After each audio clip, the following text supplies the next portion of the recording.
Oh, hi, this is a great ride up the Long Mynd in Shropshire, and it goes through a range of different road types and slopes and different riding conditions. So we're going to start in the top right hand corner up there in Cardington, and that's a lovely little village. I would start by the pub, and then we're going to work our way south, wonderful little back roads, a village of Tinklerton, and then we start to engage in a range of different climbs. It is really a gravel bike type of ride, or a hybrid. You will be off-road for quite a bit of the time, not more than half, but certainly a reasonable part, and certainly all the difficult bits. There's a lot of steep turns. There's just a small time when you hit the main road, and that's down there right in the very centre at the south as you cross the A49, and then there's a railway bridge there. Then we head our way past, and we stopped at the Long Mynd Adventure Camp to refill with water. They were really kind and helpful there, so I'll give them a bit of a shout out. Then there was a bit of a nasty, difficult gate that we had to cope with, and then pushing our bike through a lot of quite difficult undergrowth and various things, but it wasn't officially a bridle path, but it wasn't really that accessible. And then we climb our way through that, descend down towards Astorton, which is where the wonderful climb begins. Now it's really steep, parts of it 10-15%. My wife had to get off at 15%. She couldn't manage any more, and then I was able to keep going on the 20% parts, but even one or two of those were 25%, working our way up the side of the Long Mynd rise towards the gliding club. Then we get to the top, there's the gliding club there, and then we work our way through a bit of level, through some hazard, and then drop down towards Church Stretton. And then from Church Stretton we then come out, and we found a really difficult route back. That's the Coombe Road, and then this long gravel climb we've got back to the beginning again. Okay, so let's get started. So here we are in the village of Cardington, just going past the pub to a lovely church worth visiting, and immediately we found a road closed because they were doing some sewage works. But we follow on up this road, and it takes you through some of the really beautiful back villages, and we're just heading now down towards Tinklerton, really, in the distance. So you'll see that the roads are completely empty. Unfortunately, it was difficult to see over the tops of some of the hedges, but as we follow this way, you'll see that the road quality is quite excellent, and that generally applies to nearly all the roads. The side roads, because they don't have a lot of buildings up against them, most of these rural roads, apart from tractor ruts on the very edge, so usually the left-hand edge of the road is falling apart a little bit, but as long as you stay away from that, you can see the quality is excellent.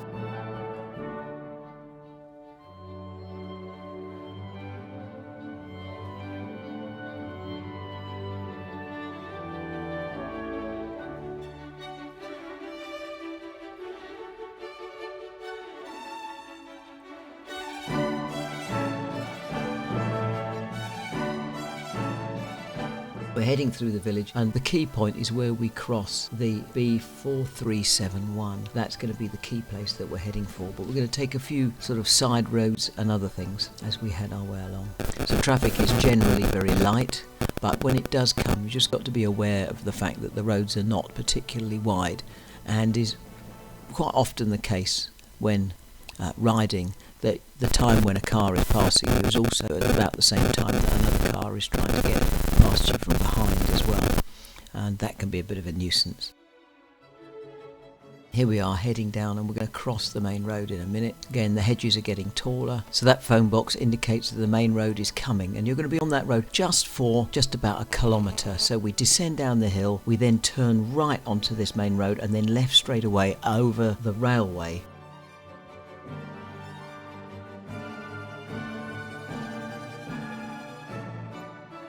Now we start climbing up through the hills, and this is a very minor back road. The main issue here were all the sticks that were across it when you're under the trees, but we now work our way up onto the if you like, the top of the hill, and it was a beautiful sunny day, and you get fantastic views. The hedges are a bit lower, and we get a chance to see our way around, but the road is narrow, so if a car does come, you may have to squeeze your way over.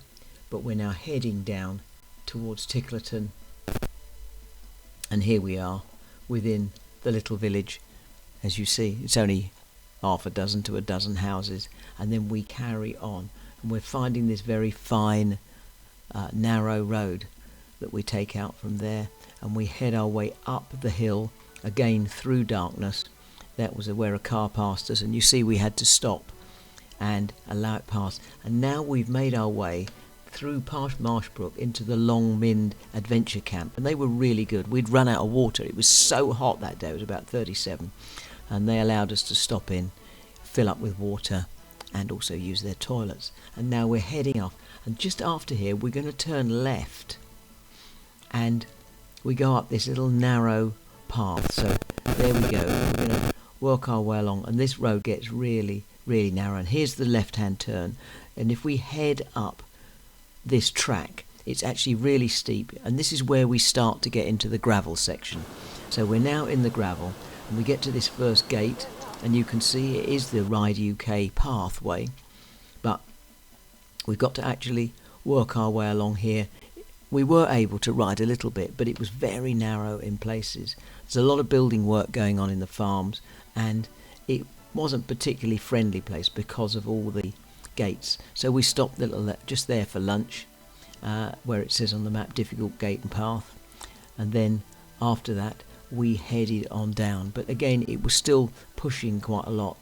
And then we get to this big plain where you're literally pushing through the brambles and the bracken the whole time. It wasn't very easy to ride on, and I suspect this is one of the routes that Simon Richardson took when he cycled across Shropshire. But wonderful views from the top here, but it's not really very accessible. If you had a road bike, you'd be in trouble. It's fine for most solo gravel bikes, and if you've got a mountain bike, then you'll laugh at it. We then come out across this field that's rather open and flat. It's a very wide path, and we stopped, and the Komoot wanted us to turn left, but we then realised that actually if we carried on we'd eventually get to the gateway, and that will take us to the next main road. So we work our way along across the fields, and you can see the main road down the bottom in the inset picture at the top there, and we've just got to work our way down the road. We come out of the bottom there, we turn right at this road, and now we've got a kilometre and a half, maybe 2 kilometres of the main road. Be careful because it has got some large lorries on it, and these lorries do actually rattle along at quite a high speed, and there were also tractors.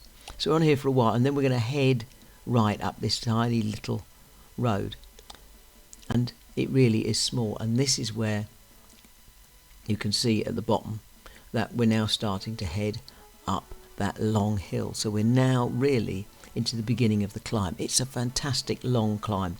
Recommend it for anybody who likes climbing, because it starts off at about 5% and then it suddenly shoots up to about 25%.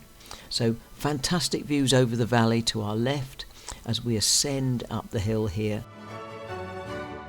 Watch out for the occasional sheep that runs across the road. It is getting steeper all the time, but the main part is when we get into Cardington and we have to turn right through a small lane.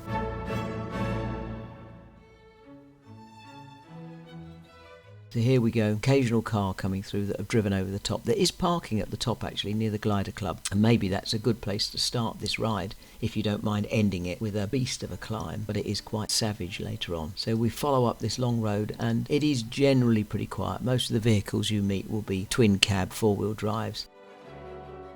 And so we turn right here in the village of Cardington, and now the steepness begins, and I confess that we had to stop fairly regularly. These fantastic views out across the valley, but when it was 15% we could actually ride on the Tandem.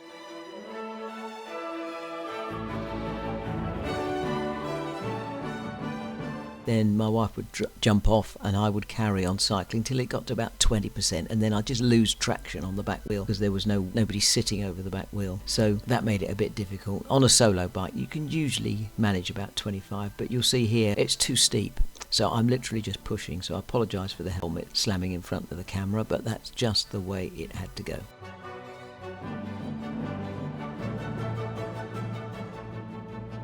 So we pushed up the last little bit of the hill. It doesn't look as steep in the video, but I can tell you it was exhausting. Also the temperature was about 34 degrees Celsius, and so that's why the helmet came off, because I was overheating. I was about to pass out. It was just so hot managing that steep hill.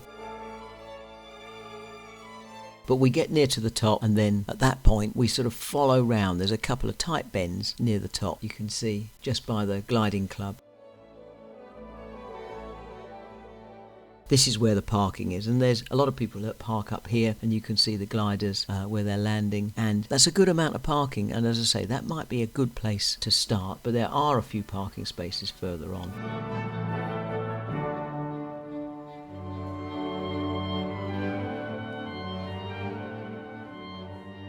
And so we carry on now along the top of the ridge, which is the very top of Long Mynd. It's pretty level actually. There's a very slight gradient in it, but not enough to really worry about, and just as many ups as there are downs, but they're all fairly minor. And there's a lot of parking spaces along here where you can stop, although I think they recommend that you stop in the National Trust car park way over in Cardington Valley.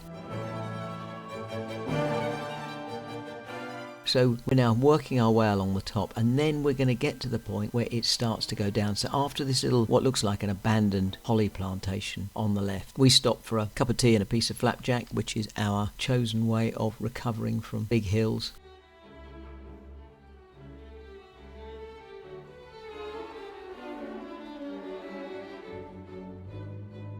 We then work our way on across the last bit of the top, and then the descent comes incredibly rapidly. So whereas it takes you maybe 30 minutes to get to the top when cycling on a tandem, it takes you about 3 minutes to get back down. So we stopped here just to have a good look around, and you can see the hills. They're breathtaking Shropshire hills, stretching out for miles. Probably on a good day you can see Shrewsbury and Swindon. But we now start to descend, and we're at the top, and some of these are savage descents. Do check your brakes. More than anything, you cannot afford to do this with dodgy back brakes. You can see we're just about at the bottom now. We're in the town. So we've made it into the town of Church Stretton, and we stopped off at the co-op, and then we came out, and this is where we now get another gravel bit. There is an alternative route back via Hasler, but we decided that we wanted to take the route that was recommended. And we got to this point, and there's a place called Coombs Road, and this is it. It's a holloway, but it's an abandoned holloway. It had fallen trees, great big piles of rocks. It wasn't really possible to ride it on a tandem. It would be a bit of a struggle on a gravel bike. I was picking and carrying the bike. You could do it on a mountain bike, but it was not easy at all. You can see there was a pile of logs just lying lengthwise, and then you come out at the other end and you're on the edge of this field, and suddenly it's easy again. So we follow along the field through another gate, but we're not out of the woods yet. So this is now a farm track that runs through the edge of the woods, and then it goes through the edge of like rough grazing and heathland. And I will confess, we were tired. We'd done best part of 40k, and it had been a roasting hot day. We'd had a lot of climbs, and the tandem, the traction from the rear wheel doesn't always go well. So we met up with a couple of walkers there we were chatting with, and sometimes they overtook us and sometimes we overtook them.